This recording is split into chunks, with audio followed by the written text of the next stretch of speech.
Immediately begin the process necessary to establish a Space Force as the sixth branch of the armed forces. That's a big statement.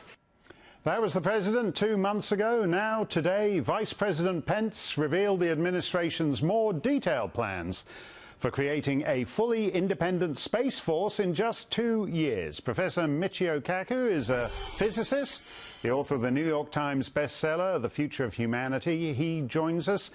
Professor, if you watch TV, people seem to be making jokes about this thing. But most Western nations have essentially offshored huge parts of their infrastructure to the heavens in the last couple of decades, and yet they're essentially unguarded and totally vulnerable up there. That's right. I think we have to take it seriously because Donald Trump sees this as part of his legacy.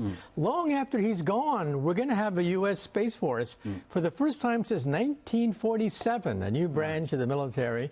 And I think he wants to put his stamp of approval on this, so we have to take it seriously. Yeah, but the joke about it is like it's a Plan 9 from outer space thing. These are like going to be Trump space cadets and everything. But we are vulnerable to much weaker countries who, if they happen to detonate something in the right spot over the middle of the country, would knock us back to the mid-19th century. That's what's at stake here.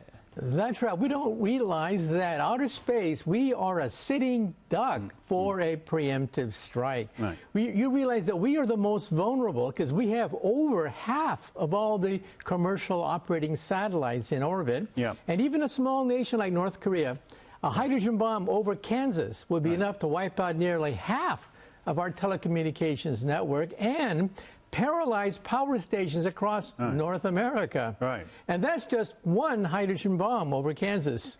Yeah, and it's a situation that's never really existed. I mean, we don't, because it's happened so sort of imperceptibly, we don't realize that our banking systems and our electrical grid have all kind of migrated to outer space. In fact, this conversation is happening in outer space. Right. This TV show is carried by satellites, the internet, telecommunications, radio, GPS, all of it, the economy, national security is done in outer space.